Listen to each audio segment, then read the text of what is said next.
자, 오늘 우리에게 주실 하나님 말씀은 요한복음 2장 23절에서 25절입니다. 오늘날에 이렇게 우리 교회를 보면은 이제 믿음이 있다고 하고서 다 교회를 다니긴 하는데 그 내용을 들어가 보면은 그 믿음의 종류가 다 다르다는 것을 우리가 이제 발견하게 됩니다. 그래서 이제 성경이 말하는 온전한 믿음인 사람도 있고 그렇지 않은 사람들도 있습니다. 요한복음을 보면은 유난히 다른 공관복음에 비해서 그 믿음의 구분을 해가지고 굉장히 요한이 초점을 둬서 이렇게 기록하는 걸 볼 수가 있습니다. 우리가 지금까지 이제 살펴왔던 것처럼 1장에서 2장까지 오는데도 제자들이 처음에 나다니엘 같은 것도 그렇고 처음에 예수님을 만났던 제자들도 처음 만났을 때 그 본만 보면 분명히 믿었던 것 같은데 가나 혼인잔치 보면 아직까지 안 믿고 있었어요. 또 그때 믿었더라. 그래서 또 사건이 자면 또 그때 믿었더라. 그러니까 이 얘기가 뭐냐면은 벌써 그때마다 믿었던 믿음의 내용이 달랐다는 얘기예요. 그 제자들뿐만 아니라 오늘날의 우리들도 그렇고 그 당시에 많은 유대인들이 예수님의 말씀을 듣고 예수님을 쫓았던 많은 사람들이 그런 예수님이 생각했던 그런 믿음이 아니고 여러 가지 믿음을 가졌던 것 같습니다. 오늘 본문도 보면은 이제 그걸 첫 번째로 얘기해 주면서 본문이 시작합니다. 이제 우리가 지난주에 무슨 사건이 있었습니까? 성전 척결 사건이 있었습니다. 그러니까 이제 여기 지금 예루살렘에 계셨다는 거 보니까 이거는 시간적으로도 성전이라는 건 예루살렘에 있었기 때문에 예수님이 갈릴리 가셔가지고 있었던 일이 아니라 이제 유월절을 지키시러 예루살렘에 내려오셔서 한동안은 이제 예루살렘에서 복음 전파를 하시고 말씀을 전하셨거든요. 그래서 아마도 이건 시간적으로도 예루살렘 성전 그 척결했던 그 사건 뒤에 예수님께서 예루살렘 안에서 많은 사람들에게 말씀을 전하시고 많은 기적을 베풀었습니다. 그래서 그런 기적들을 보고 사람들이 아마도 제가 볼 땐 처음에 예루살렘 들어가자마자 성전에서 하여간 비상식적인 그런 행동을 했잖아요. 근데 아무도 제지할 수 없었던 게 사실은 하나님의 능력을 지난주에 말씀드렸잖아요. 그러니까 이걸 일단 백성들이 보면서 예수님을 혹시 잘 몰랐던 사람들조차도 갑자기 이 초점의 딱 그 초점의 대상이 맞나? 모든 사람들의 이렇게 딱 이슈가 될 만한 그런 인물이 분명히 되었을 것 같아. 야, 예루살렘 성전에 와가지고 막 뒤집어 놓은 사람이 있었단다. 제지도 안 받고. 그래가지고 아마 예루살렘 안에 있는 모든 사람들이 예수님에게 시선이 막 집중됐을 거예요. 그때 예수님이 그 안에서 다른 공관복음은 여러 가지 사건도 일으키고 기적도 일으키면서 말씀으로도 예수님이 메시아 되심을 이렇게 나타내 주십니다. 이런 내용이 이제 오늘 23절에 나오는 거예요. 그의 행하시는 표적을 보고 그의 이름을 믿었으나. 그러니까 예수님께서 메시아 되심을 하나님의 아들 되심을 알려주기 위한 여러 가지 기적들을 그 예루살렘 안에 계시는 많이 하셨다 그 얘기예요. 그래서 사람들이 그걸 보고 믿음을 가졌어요. 그런데 요한의 기록의 끝이 이상해요. 믿음을 가졌다가 아니라 가졌으나. 이제 그 뒤에 오는 말이 부정적인 의미가 올 수 있는 이 단어를 사용하고 있습니다. 믿긴 믿었는데 믿었으나 그 뒤에 뭔가 부정적인 내용이 있다 이게요. 그 부정적인 내용이 뭐죠? 24절에 예수님께서 그의 몸을 그들에게 의탁하지 아니하셨으니 그들은 누굴 말합니까? 예수님이 행하시는 표적을 보고 믿은 사람들 그들을 보고 의탁하지 아니하셨다. 그러면은 이제 의탁하지 아니었다는 용어는 뭐냐면은 이게 이제 우리말 성경은 번역을 다르겠지만은 여기 23절에 나오는 많은 사람들이 표적을 보고 그 일을 믿었으나 믿었다는 단어와 똑같은 단어예요. 그러니까 사람들이 예수님 보고 믿었어요. 그런데 요거 이제 번역을 다시 하면은 예수님은 믿은 그 사람들을 믿지 않았다 그 얘기예요.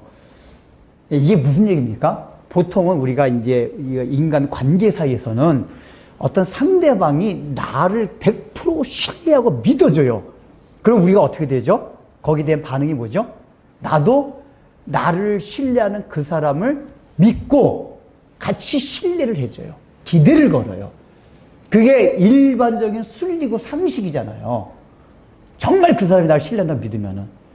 근데 예수님께서, 이게 이제 이 요한이 이 기록을 이렇게 하고 있다는 얘기 뭐냐면, 믿었으나, 그들은 예수님을 믿었으나, 예수님은 그들을 믿지 않았다. 신뢰하지 않았다. 그 얘기가 뭐죠?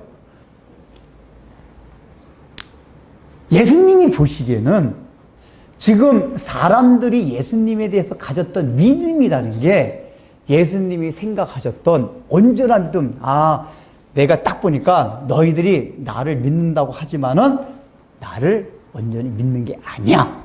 이렇게 생각하셨다는 얘기예요. 그래서 너희들을, 나를 믿는다고 한 너희들 나는 믿지 않는다. 그 얘기란 말이에요. 그리고 그 이유에 대해서 뭐라고 말씀해 주시냐면은 여기서 예수님은 그들의, 사람들의 마음을 다 아시며, 또 25절 보면은 친히 사람 속에 있는 것을 누가 증언해 주지 않아도, 가르쳐 주지 않아도, 그 사람의 정보를 주지 않아도 친히 사람 속에, 여기 속이라는 건 마음 깊은 속을 말합니다. 원뜻이. 아, 사람의 마음 깊은 속까지도 다 아시기 때문이다. 그 얘기예요. 그러니까 이게 사람의 마음 깊은 속을 다 안다는 얘기 뭐냐면은 전지하신 하나님의 능력을 지금 보여주고 있는 거예요. 원래 이제 우리가 속담에도 그런 말이 있잖아요. 열길, 물길 속은 알아도 사람의 마음 속은 알 수가 없다. 그러니까 우리가 하다못해 독심술을 사용한다 해도 이게 사람이 가진 표면적인 생각 정도를 아는 거지, 그 아르마 무의식 세계까지 아주 마음에 깊이 들어가서 무의식 세계에 있는 생각까지는 사람이 몰라요. 근데 그거는 인간의 영역을 벗어난 거란 말이에요. 신만이 아는, 이 사람의 깊은 부분까지 아는 거는. 근데 지금 예수님은 뭐냐면은 이 너희가 나를 믿지 않는다는 걸 아신 이유가 뭐냐면 내가 너희들을 알기 때문인데, 어떻게 더 아느냐? 너희들의 마음 깊은 곳까지도 다 알기 때문이다. 이 얘기는 다른 말로 나는 너희들을 지은 존재다. 그 얘기예요. 지었기 때문에 나는 너희들에서 너무 잘 알고 있다. 근데 내가 너희의 마음속 깊은 곳을 보니까 너희들이 사실은 나를 믿는 게 아니다. 그 얘기예요. 자, 그러면은 예수님이 다시 이제 23절로 돌아가서 왜 유대인들은 분명히 많은 사람, 제자들과 많은 사람들이 예수님을 믿었는데 예수님을, 그들을 믿지 못했을까요? 신뢰하지 못했을까요? 그들이 가진 믿음이 온전하지 않았기 때문에요. 근데 여기서 뭐라고 그러죠? 표적을 보고 주님의 이름을 믿은 신앙이었어요. 그러니까 이런 걸 표적 신앙이라고 그래요.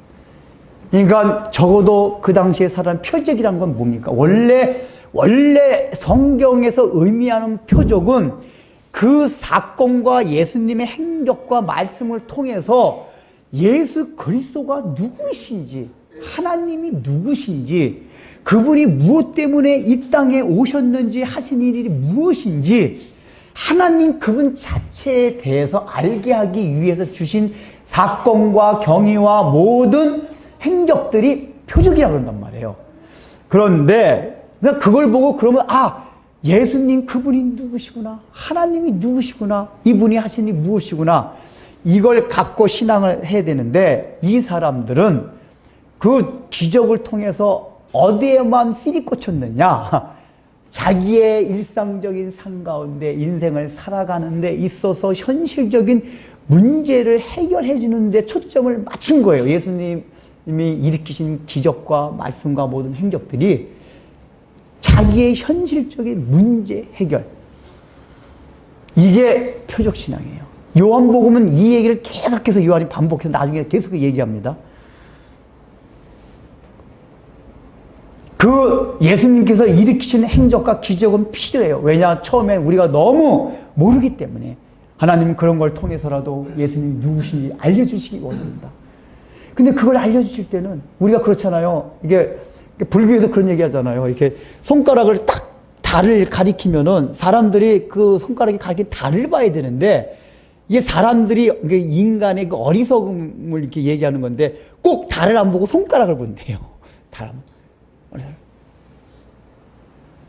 그러니까 우리가 이제 여기 우리 기독교 신앙생활이 마찬가지예요. 하나님이 어떤 기적이나 은혜 체험이나 뭐 하다못해 신비 체험, 또 우리가 일상 가운데서 기도의 응답, 또 말씀을 통해서 내 마음속에 어떤 갖고 있던 그 의문이 해결되고 여기서 은혜를 주신 때가 있어요.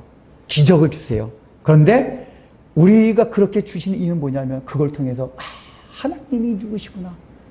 그래서 하나님 그분 자체만으로 우리 삶의 의미를 부여하기 위해서 주셨는데 우리는 자꾸만 하나님이 주시는 그 은혜, 하나님이 주시는 복, 하나님이 주시는 경험, 체험 여기에만 자꾸만 우리의 시선이 머무른다 그 얘기예요. 그래서 신앙생활 하는 것도 왜 합니까? 처음에 예수님 만났던 다 좋아요. 여러 가지 경험들 통해서 직장이 힘든데 그 힘든 직장 생활 가운데서 하나님이 길을 열어주셨어요. 사업이 너무 힘들어서 막 무너질 듯 했는데 사업을 다시 살려주셨어요. 그러니까 특별히 처음에 예수 믿을 때는 그런 체험을 굉장히 많이 합니다. 그 처음에 여러분들 예수 믿을 때 기도를 안 해서 그렇지 정말 하나님 앞에 간절히 기도하면 기도의 응답도 엄청 잘 돼요. 그거 경험 못한 분들은 기도를 안 해서 그래요. 설렁설렁 기도했든지 정말 간절한 마음으로 기도하면 응답이 굉장히 잘 됩니다. 근데 그건 왜 그러냐면 그런 걸 통해서 정말 하나님이 살아계시고 나와 함께 하시는구나 이걸 좀 가르쳐 주시는 거예요. 그리고 내가 살아가면서 어떤 문제가 있었는데 어떤 말씀을 통해서 은혜를 주셔가지고 문제 해결을 받았어요. 현실적으로. 그러면 우리는 그걸 통해서 정말 하나님의 속성, 하나님이 어떤 분이시구나. 그걸 알고 하나님 그 자체에 우리 초점을 맞춰가지고 그분으로 즐거워하고 그분으로만 우리 삶의 존재의 의미를, 가치를 부여할 수가 있어야 돼요. 근데 우리는 계속해서 우리가 머무는 게 뭐냐면은 하나님이 주셨던 복과 은혜들. 다 그게 내용이 뭐죠? 다 현실의 생활과 삶 가운데서 우리가 필요로 했던 것들. 하다못해 쉼, 안식, 평안도 그래요. 쉼과 안식, 평안조차도 원래 예수님께서 말씀해 주시는 평안은 우리가 생각한 평안은 약간 달라요. 아까 말했죠. 고독 가운데서도 오는 평안, 쉼 이런 것들이거든요. 근데 우리는 그 쉼이란 얘기를 내 마음의 풍파가 없고 잔잔해지고 그런 개념으로 늘 받아들여요. 왜냐하면 우리가 살아가는 이 세상이 너무 공고하잖아요. 요동치잖아요. 그러니까 교회에 와서도 쉼을 얻는 걸 어떤 식으로 생각하냐면 우리가 사찰에 가가지고 템플스테이, 그 템플스테이 해도 마음에 쉼들이 있대요. 평안함이 있대요. 종교적인 마음 가지고. 그 템플스테이 특징이 뭔지 아세요? 그 사람들이 그걸 통해서 그들이 믿는다고 하는 부처 석가모니를 바라보게 한 게 아니에요. 이걸 통해서 내가 참 쉼을 얻었구나. 여기에 초점이 있어요. 그러니까 쉼이나 이런 건 물질적인 건 아니에요. 그런데 영역이 어느 영역이죠? 우리가 살아가는 이 현실 세계에서의 문제 해결하는 영역, 이 현실 세계 안에서의 영역이다 그 얘기예요. 그게 물질적인 거든 정신적인 거든. 그러니까 우리도 그런 식으로 신앙생활을 한다 그 얘기예요.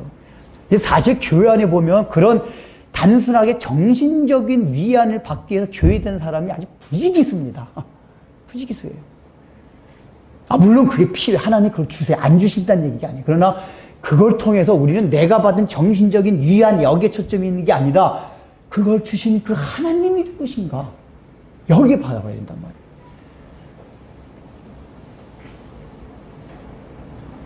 근데 예수님은 그 표적 신앙은 믿음이 아니야. 믿음을 가졌으나 딱 부정적인 거로 말씀하세요. 오늘날도 마찬가지예요. 오늘날 우리 교회를 비롯해서 우리 많은 한국교회 우리 성도들이 얼마나 표적 신앙을 가지고 따릅니까? 아까 제가 찬송가 부를 때 성경 암송 구절 잠깐 얘기했지만 믿는 사람들 얘기가 다 뭐냐면 나중에 천국도 우리는 천국도 이 현실 세계에서도 복받고 예수님의 피공으로 하나님의 전지전능하신 능력으로 이 땅에서도 전부 표적신앙을 추구하고 있어요. 근데 이제는 우리가 그런 신앙에서 벗어나야 된다. 그걸 예수님께서 계속해서 비판하시는 그 신앙이에요.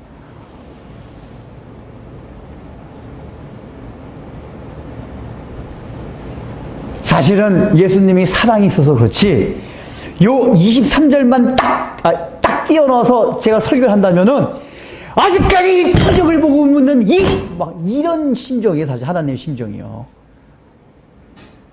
근데 뒷절에 오면은 반전이 되기 때문에 제가 그렇게, 일부러 약간 그랬어요. 23절 본 자체도 딱, 아직까지도 계속해서 표적. 이 표적 신앙을 하게 되면 계속해서 우리 신앙이 예수님을 나도 모르게 못 박는 그런 우리를 본받아요. 이 표적을 보고 따랐던 많은 유대인들이 결국은 예수님을 십자가 못 박는데 앞장섰어요. 이게 다른 말로 말하면 오늘날에 똑같이 표적 신앙으로 예수님을 쫓아가다 보면은 나도 모르게 예수님을 못 박는 일에 동참하게 돼요.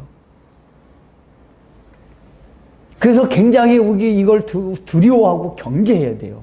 그럼에도 불구하고 전혀 우리 교회가 이런 걸 신경을 안 씁니다. 여러분, 우리들의 마음은 어떻습니까? 우리가 왜 진리백교 왜 시작이 됐죠? 적어도 우리는 그런 표적 신앙을 추구하지 않으려고, 거기서 벗어나기 위해서 그렇게 우리가 시작한 교회가 아닙니까? 근데 오늘날 우리의 모습을 살펴보면 우리가 과연 그런 데서 벗어나 있습니까? 우리 신앙 상태가.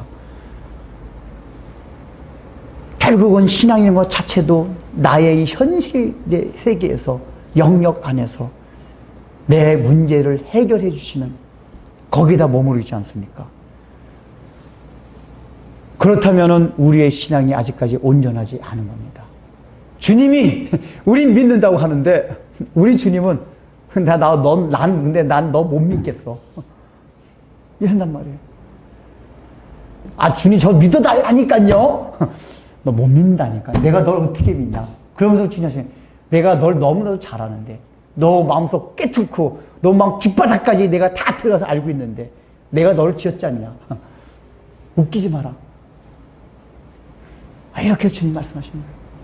베드로에게 그랬잖아요. 베드로가 주님 그리스도시오 살아계신 하나님의 아들이시나이다. 아주 제자들이 그 당시의 분위기를 보면은 예수님이 기적을 많이 했잖아요. 그러니까 늘 그분이 나의 스승이다. 이게 사람들이 보면 제자들한테 부탁하는 경우가 많이 있거든요. 보면은 그때 제자들이 마음이 어떻게 했어요? 엄청 신났을 거예요. 예수님 때문에 우리도 사람들한테 부탁 좀 하나 합시다. 예수님한테 많이 해주세요. 그런 것들이 있어요. 그러니까 제자들도 마음이 얼마나 이렇게 막 신나고 막 그런 마음이 있었겠어요. 근데 제자들도 결국은 뭐냐면은 그런 신앙, 자기네 현실 세계에서 자기네 가치가 높아지는 거, 예수님을 따라다니까 가치가 높아져요. 이런 것도 신났을 거예요. 그래서 신나서 주는 그리스도의 살아계 하나님의 아들이시나이다. 근데 나중에 너가 나의 길을 알았으니, 예수님이 베드로가 그 고백을 하자마자 나는 이제 십자가에 대한 잠깐 딱 얘기를 하세요. 그 고백하니까. 베드로가 무슨 말씀입니까? 당장 본색이 드러나요. 예수님 너무 잘하신 거예요. 그리고 나중에 너는 닭 울기 전에 나를 3번 부인한다. 이 베드로 너무 잘하셨어요. 근데 사람은 자기 자신을 잘 몰라요. 우리가 인간관계에서도 그래요. 소통이 부재가 되고, 우리가 상처받는 게 여러 가지 원인이 있지만은, 인간관계에서 서로 상처받고 상심되는 굉장히 중요한 이유 중 하나가 뭐냐면은, 상대방이 기대했던데 못 미칠 때 굉장히 상실감이 크고 상처를 받습니다. 남편과 아내, 부모와 자식, 친구지간에 너무 기대를 했어요. 이 사람한테. 이 사람을 너무 신뢰하고 믿었어요. 근데 그 믿었던 놈이 믿어서 너무 기대를 했어요. 근데 그 기대에 부응하지 못했을 때 우리의 마음에 엄청난 상실감과 상처가 와요. 부부지간도 그렇지 않아요. 여러분, 부부지간에 너무 기대하지 마세요. 기대하면 할수록, 우리 신혼 때 기대하고 결혼하잖아요. 기대한 만큼 깨지고 상실해요. 기대를 안 하면 그나마 상처가 적어요. 그러니까 우리가 인간을 모른다는 얘기예요. 그 사람이 나한테 잘해주고 뭔가 이게 신뢰를 줄 만큼 막 나를 믿어주는 것 같아요. 근데 나중에 극한 상황, 자기한테 정말 죽을 상황, 손해볼 상황 되면은 싹 돌아서가지고 본색이 딱 드러나와요. 그럼 나는, 아이쿠, 너만은 브루투스 너 맞아. 케사르가 그랬잖아요. 자기 믿었던 양아들. 그 얼마나 기대하겠어요. 그 양아들을 삼았는데. 근데 그놈이 암살 세력에 가담했죠. 그 케사르가 막 브루투스 너 맞아. 그 말할 때 케사르의 마음에 얼마나 그 상실감과 상처와 분노 이러겠어요. 차라리 믿지 않고 신뢰하지 않고 기대를 안 했더라면 브루투스를 후계자로 생각하고 그동안 기대했었는데, 그 얘기는 우리 인간은 다른 사람에 대해서도 잘 알 수 없다는 얘기예요. 서로가 잘 아는 것 같은데 잘 몰라요. 우리는 모르기 때문에 늘 우리는 신뢰하고 믿는다고 하면 또 당하고 그때 상처받고 그런단 말이에요. 그래서 여기서 표면적으로는 뭘 교훈해 주냐면, 인간은 기대할 존재가 아니다 그 얘기예요. 신뢰할 만한 존재가 아니다. 그 예수님께 말씀하신 인간은 이게 신뢰하고 믿을 만한 존재가 아니에요. 여러분, 사람을 믿지 마세요. 여기 교회, 저도 믿지 마세요. 저를 뭐 어떻게 믿습니까? 저도 인간인데. 기대하지 마세요. 우리는 왜냐? 인간이라면 시간이 지나보면 그 기대를 너무 하다 보면 그 기대에 실망할 수 있는 것이 늘 내재되어 있는 게 저와 여러분들이에요. 그래서 사람은 신뢰할 게 아니고, 사실은 이제 지금 뒤에 하겠지만은 사랑의 대상이에요. 그냥 신뢰하고 믿어주는 게 아니에요. 믿는 게 아니에요. 그러니까 앞으로는 여러분 이제 딱 그 기본 전제를 까십시오. 부부지간서부터 시작해가지고 친구지간까지. 아무리 뭐 간이나 빼려줄 것 같은 우리는 정말, 우리 친구는 그런 거 없습니다. 극한 상황에 가면은 기대를 저버릴 수 있는 게 저기예요. 그 인간의 그 실존 정체를 우리가 바로 알아야 돼요. 그래야지 상처가 적고 실망감이 적습니다. 그나마, 그래, 오히려 그렇게 알고 가야 인간관계가 매끄럽고 소통이 잘 돼요. 안 그러면 소통도 잘 안 되고 늘 부닥겨요. 근데 더더욱 우리가 중요한 거는, 다른 사람에 대해서 잘 모르기도 하지만은 우리는 그래도 나는 나 자신에 대해서는 잘 안다고 생각하거든요. 근데 사실은 잘 보면은 내가 나 자신도 잘 모릅니다. 여러분 자신에서 잘 안다고 생각하세요? 그 전에 뭐 대중가요 가사에도 그런 게 있더, 뭐 나도 나를 잘 몰라요. 뭐 내 안에 다른 내가 있고 뭐 어쩌고 그런 대중가요가 있던 것 같아요. 뭐 내 안에 다른 내가 있고 뭐 어쩌고. 그게 뭐냐면 내가 나를 잘 모른다는 얘기예요. 내가 나를 아는 것 같았는데 어느 날 돌방 상황, 어떤 상황 속에 처했을 때, 내가 이런 모습이 있었어. 그런 걸 발견하지 않나요? 그걸 발견하지 못했으면은 그 인생의 경험이 적어서 그래요. 경험을 하고 나서 나도 나를 잘 모르겠다. 근데 내가 나를 잘난다고 생각할 때 늘 우리는 어떻게 되죠? 나한테 상처가 돼요. 나한테 실망감을 갖고. 그러니까 여러분, 상대방뿐만 아니라 인간, 사람은 나도 기대하면 안 돼요. 여러분 스스로를 기대하지 마세요. 여러분 스스로 신뢰하지 마세요. 여러분 자신을 믿지 마세요. 그 전에 내가 누구한테 전도하니까, 야, 미쳐. 내가 내 주먹을 믿지. 자기는 자기를 믿는데요.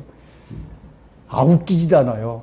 그 사람 고소공포증 있어가지고 막 거기 어디 다리만 올라와서 벌벌벌 떠는 사람이에요. 근데 자기를, 그래서, 너는 나보다도 겁이 많은 게 너 뭘 보고 너를 믿으라고 하냐.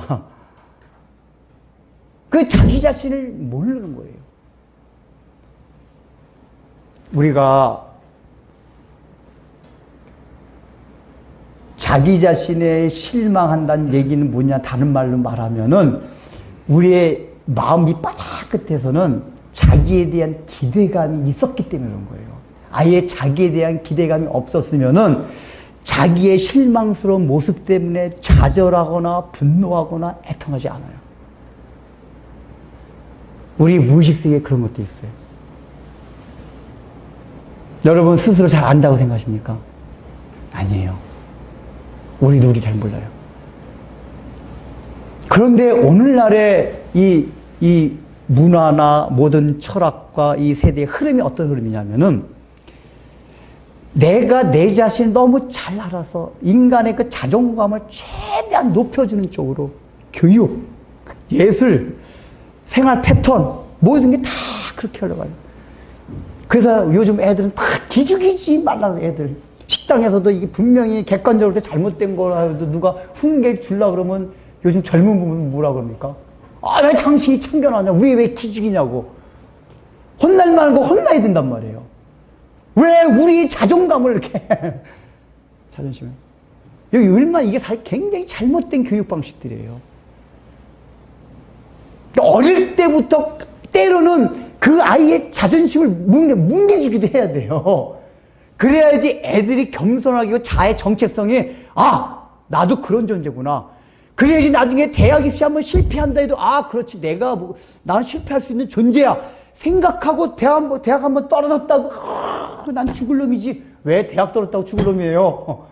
옛날에 카이스트 누가 한번 떨어졌다고 자살한 그 사람은 어릴 때부터 기죽지 않고 맨날 시험에는 절대로 불합격이라는 거 이렇게 산 사람들. 그러니까 자아가 누군지를 가르쳐주는 교육과 문화가 없어요. 다 헛된 자아상을 심어줘요. 너 최고다. 뭔 최고, 뭐가 최고예요, 최고는. 아니에요. 성경이 말하는 건 우리는 다 멸절한 존재들이요, 다 악하고 하나님 앞에서 기대할 만한 게 아무것도 없다는 게 성경의 주장이고 성경의 말씀이에요. 그러다 보니까 어떤 현상이 됩니까? 그래서 사람들이 옛날보다 이렇게 자존심들이 높아졌어요. 귀신들이. 요즘 현대인들은 옛날보다 제가 이제 아주 옛날 보지만 제가 어릴 때로 비교해 보면 확실히 자존심이 더 높아졌어요. 근데 여러분 그 자존심과 높아진 것과 비례해서 많이 생겨나는 게 뭔지 알아요? 사람들은 상처가 굉장히 많아요. 물론 인간 세계에 다 상처라는 게 있어요. 그런데 확실히 비교해 보면은 내가 이제 어릴 때 이렇게 느꼈던 게 뭐냐, 이런 거는 별로 크게 그전 사람들 크게 상처 안 됐던 거, 그 다음에 이렇게 막 상심이 안 됐던 거 이런 거에 불구하고 요즘 사람들은 그게 굉장히 강해졌어요. 그 얘기는 다른 말로 뭐냐, 우리가 계속 그런 걸 바꾸자는 거예요. 너 최고다. 그 자존심 높이는. 근데 중요한 건 뭐죠? 자존심을 높여주기만 했지 실제 우리의 존재라는 것 자체가 그 자존심을 높일 수 있는 내용이 우리에겐 없어요. 없단 말이에요. 뭐 공부 좀 잘한다고, 인물 잘났다고, 건강하고 돈 잘 번다고 그 우리의 자존심을 채울 수 있는 줄 압니까? 아니에요. 성격이 좋다고? 아니에요. 다 가다 보면 어디서 펑크가 나가지고 그 내가 정말 최고라고 할 수 있는 그 자존심을 채워줄 수 있는 게 막 어디서부터 뭐 없는 걸 알게 돼요. 그럴 때 우리의 마음에 실망, 좌절, 상처. 그러니까 누가 이게 마음을 탁 긁을 때 분노와 상처와 상실감 되는 게 다 그러는 거예요. 그걸 사실은 인정하고 싶지 않은 거예요. 인정하고 싶지 않다는 얘기, 나에 대한 기대감이 있었다는 얘기예요. 근데 나에 대한 기대감 처음부터 없으면 맞아, 나 원래 그런 존재야. 그러면 마음에 크게 상심할 게 없어요. 근데 늘 나는 기대감이 이랬는데 계속해서 그 기대감에 막 못 미치는 나의 그 존재를 조금씩 보면서 막 마음에 막 부딪혔는데 누가 거기다 탁 던졌단 말이에요. 그러니까 막 이렇게 된단 말이에요. 여러분 자신에 대해서 기대감 갖지 마세요. 우리 자신 아무것도 아닙니다. 받아들이기 싫죠. 성경이 그걸 얘기해요. 우리 인간은 상대방은 나도 아무것도 아니에요. Nothing.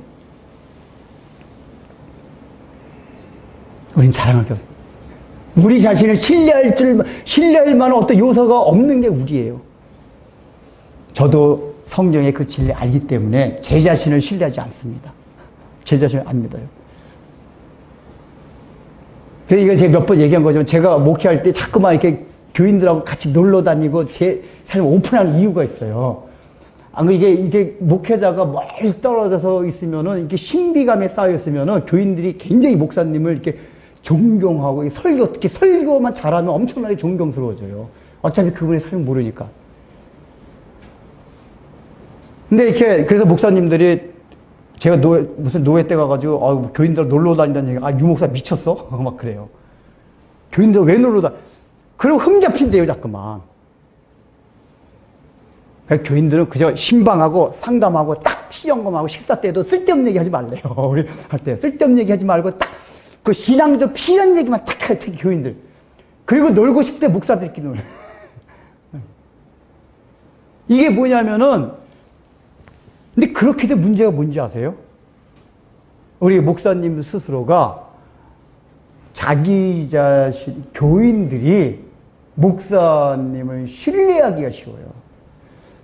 근데 자꾸만 이게 목사님이 인간이구나. 여러분, 제가 막 신호위반하고, 여러분 있는데 막 신호위반하고 그럴 때도 있어요. 원래 제 하던 습성대로 해요, 그냥 운전을. 여러분 있다고 해가지고 제가 막 조심하고 그런 게 아니라 원래대로 해야지, 원래대로. 그리고 원래 제가 나 원래 이런 놈이야. 그러니까 나 존경하지 마. 제가 막 여러분 제가 성질 낸거 못 봤죠? 얘네 부목사 때 성질 낸 적 있어요. 말 안 들어가지고 성질 막 내고 하니까 깜짝 놀래가지고, 수련회 갔다가, 이렇게 마지막 사진을 여름 수련회인데 막 사진을 찍어야 되는데 교인들이 버스에 탁 타가지고 더우니까 내려오기 싫어가지고 안 내려오니까 우리 여자 전도사님이 목사님, 교인들이 말을 안 들으면 하나도 안 내려. 가가지고 성질을 막 안 내. 놀래가지고 유 목사님 저런 면이 있었네? 나 원래 이렇다고.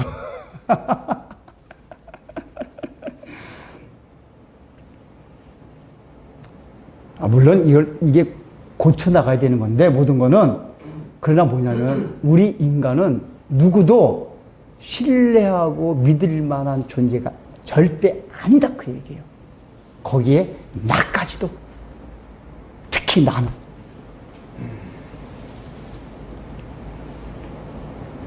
그게 없을 때, 우리의 마음이 평안해져요. 상처가 적고 마음이 들들볶이. 이게 역설적인 거예요. 그러니까 우리는 그걸 다 나에 대한 기대감을 싹 버렸을 때, 상대방에 대한 모든 기대감을 버렸을 때 안 좋을 것 같죠. 오히려 내 삶이 굉장히 평안해져요. 요동이 안 쳐요. 우리가 이러면서 살아가야 되잖아요. 그러니까 예수님이 그걸 먼저 가르쳐 줍니다. 너희들은 신뢰할 만한 게 없다. 그런데 예수님이 믿지 않았다고 해가지고 우리 신뢰 안 한다는 게, 그러면 부정적이야. 아이고, 그럼 예수님 우리 버리셨느냐? 그게 아니에요. 왜 예수님이 베드로를, 도마를, 나다니엘을 하는 것들 다 보세요. 그 사람들이 아무것도 아니라는 게 다 드러났어요. 근데 이걸 뭐죠? 우리도 마찬가지잖아요. 어떤 사람을 정말 사랑하고 저기 하려면 아예 기대감을 버렸을 때 그 사람 실망이 적잖아요. 이건 뭐냐면은 그 사람을 정말 사랑하고 싶고 관계가 끊어지지 않으려면 기대감을 버려야 돼요. 괜히 기대감을 가지고 있으면 관계가 끊어질 수가 있단 말이에요. 그러니까 기대감을 버리고 내가 신뢰를 하지 않는다는 얘기는 어떤 측면이 있느냐? 그 이면에는 그 사람과의 관계를 끊고 싶지 않다. 그 얘기예요. 끊고 싶지 않아서 그래요. 괜히 내가 너무 기대했다가 실망해가지고 관계가 끊어지면 어떡하냐? 그 얘기예요. 끊어지지 않다. 예수님의 마음이 그거란 말이에요. 내가 너희들의 존재 속성 너무 잘 아는데 너무 수시로 나를 배반하고 반박 그렇게 할 거야. 근데 내가 너희들의 기대를 걸면은 하나님의 공의에서 나온 진노는 인간의 분노와 상관이 안 돼요. 이스라엘 구약적으로서 그걸 보여줬잖아요. 내가 그때마다 진노해가지고 분노해서 그 공의로운 그 진노를 퍼부으면 우리는 그냥 말살되고 끝나버려. 하나님의 관계에서 끊어져 버려요.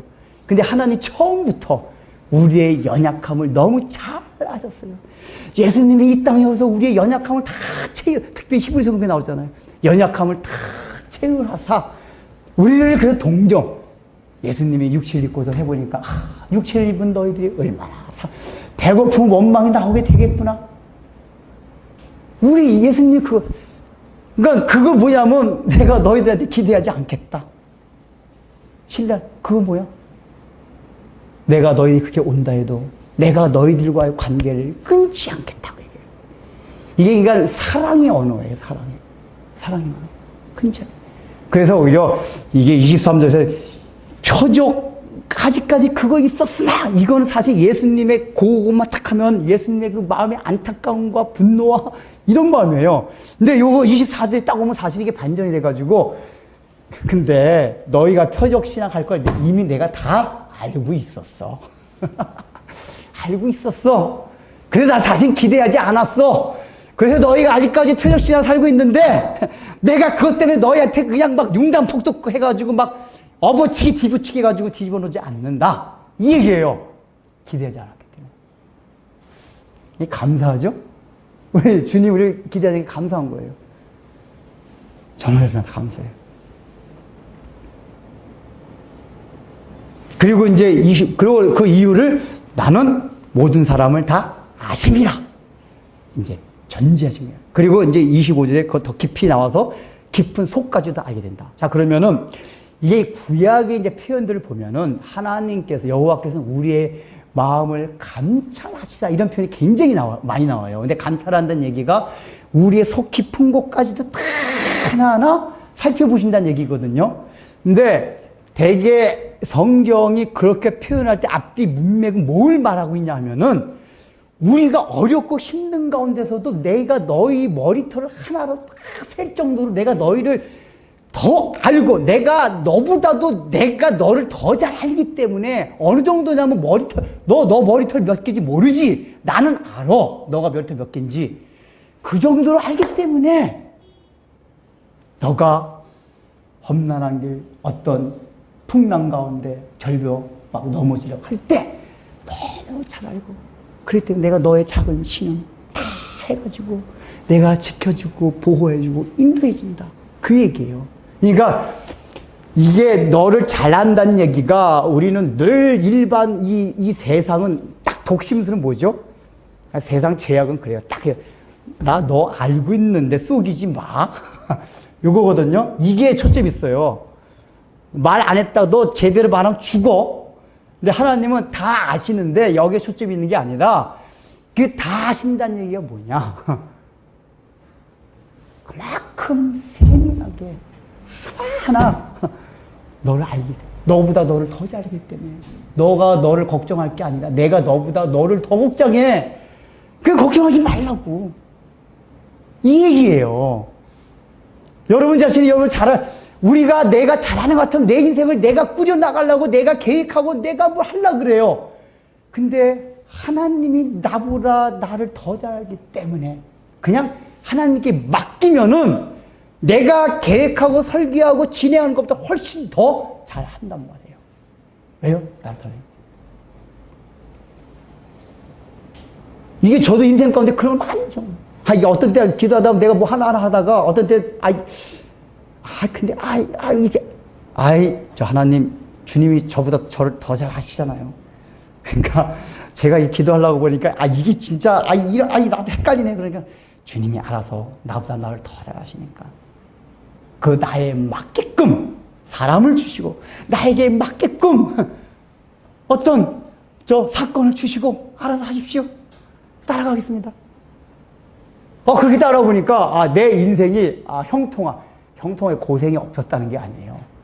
고생은 있었는데 더 지나보면 하나님이 정말 나의 삶이 형통했구나. 그래서 나보다 나를 더 잘 하시는 우리 주님. 이 얼마나 감사한지 아세요? 그거 믿어지십니까? 지금 25절의 내용이 그거예요. 구약과 연관해서. 속마음까지. 우리는 우리의 무의식 세계 몰라요. 꿈으로 나타나서 해석해 줘야지 알아요. 근데 우리 하나님은 우리의 무의식 세계까지 다 아신대요. 너 껍죽거리지 마. 내가 너 무의식 세계 들어가니까 다 그게 있는 거야. 그래서 더 나아가서는 죄인이 아니다고 하는 사람들에 대해서 너 죄인이 아니냐 껍죽거려. 너가 이렇게 선하게 행동하고 뭐 했다고 너가 죄인이 아니라고? 너 무의식 세계에 뭐가 있는지 알아? 꿈에서 왜 그게 나오는지 알아? 그 무의식 세계에 죄가 있어서 그래. 너무 잘 알아요. 그 자랑하는 사람들, 내가 죄가 없다고. 나 어떤 성격 좋다 자랑. 나 성격이 너무 성격 좋다고 자랑. 머리가 좋게 태어나고 공부를 잘하고. 그래가지고 자기 자신이 나름대로 존재가 괜찮은 것 같다니 자기 자신 좀 안다는 얘기예요. 하나님 웃기지 마라. 너가 알고 있는 그게 너가 아니야. 이걸 얘기하는 거예요. 그래서 우리가 이제 마지막 이게 사실 결론입니다. 표적신앙, 그 다음에 사람들을 기대하지 말아서 상처받지 않고 이렇게 살아가야 되는데 마지막 결론이 뭐냐? 하나님께서 우리에게 기대를 하지 않기 때문에 이건 다른 말로 말하면 하나님이 우리를 영원히 버리시 아니하신다는 얘기고 관계를 끊지 않는다는 얘기구나. 그리고 너의 세밀한 밑까지 내가 다 알기 때문에 하나 너보다 널 더 알아서 내가 인도하고 보호하니까 너 스스로 걱정하지 마. 이거구나. 이 얼마나 감사합니까? 위로가 되는 겁니까? 그러니까 성경의 말씀들 늘 우리에게 공의 하나님께서 막 경각심을 주기도 하지만은 늘 결론은 다시 하나님의 사랑으로서 우리를 위로해주고 힘을 줘요. 힘을 줘요. 그러니까 여러분 혹시 이제 어떤 본문에서는 그냥 여러분을 그냥 내리치는 설교가 있을 수가 있어요. 그때 가지고 경각심을 가져야 돼요. 그러나 그것 때문에 아이고 난 막 하나님께 죽었다. 유목사님 또 왜 저 성질내고 그래. 이렇게 하지 마세요. 그 뒤에는 또 뭐가 온지 아세요? 하나님의 위로와 하나님의 또 우리를 향한 사랑과 이걸 또 항상 얘기해 주세요. 혹시라도 이게 본문은 그때마다 하지만은 궁극적으로는 그게 있기 때문에 너무 상심하고 실망하거나 좌절할 게 아니라 각성만 하고 경각심만 가지면서 우리를 향한 그 하나님의 애끓는 변함없는 신실심 사랑과 은혜를 바라보시면서 여러분 일주일 동안 힘들게 살아오셨을 텐데 이제 다시 이 말에 힘을 얻고 주님 이제 내일부터 오는 일주일 동안은 나보다 나를 더 잘하시는 우리 주님께 나의 삶을 다 맡기고 살아가겠습니다. 이 믿음으로 여러분 오늘 교회를 나가시기 바랍니다. 기도하겠습니다. 주님 참으로 저희들 영원한 지옥불 가운데서 구원해 주심을 인하여 감사하며 오늘도 저희가 주님 앞에 헌신하기를 다짐하며 봉헌합니다. 하나님 아버지 우리가 이 봉헌을 할 때 참된 봉헌이 무엇인지를 오늘 말씀을 통해서 생각합니다. 주님께서 원하신 것은 표적의 신앙이 아니라 그 표적을 통해서 보여주신 십자가를 지고 주님 앞에 가는 그 날까지 우리가 고난이 있더라도 부활의 생명과 영광을 바라보고 살아가는 것이 참으로 주님께서 원하시는 믿음임을 알고 이 믿음을 갖고 주를 위해 온전한 삶을 살아가도록 하여 주옵소서. 특별히 하나님 아버지 그 표적 신앙에서 벗어나기 위하여 우리가 참된 봉헌의 삶을 살아가기 위하여 우리가 하나님 아버지여 나를 다른 사람을 기대하고 신뢰하는 것이 아니라 오직 예수님만을 신뢰하고 의지하고 기대하며 살아감으로써 나의 마음에 진정한 평안과 쉼과 즐거움이 있는 축복을 저희 모두에게 허락하여 주옵소서. 예수님 이름으로 기도드립니다. 축도하고 예배 마치겠습니다. 이제는 우리 구주 예수 그리스도의 무한하신 은혜와 하나님 아버지의 놀라우신 사랑과 성령님의 감동과 권면하심이 오늘 이 말씀을 듣고 이제 나도 내 자신을 바라보거나 내 자신을 기대하고 주위에 있는 신뢰할 만한 느껴지는 그런 사람조차도 내가 바라보거나 신뢰하거나 기대는 것이 아니라 오직 주님만을 기대하고 신뢰함으로써 나의 삶의 형통함을 소망하는 우리 사랑하는 성도들 위해 이제부터 영원토록 함께 있을지어다.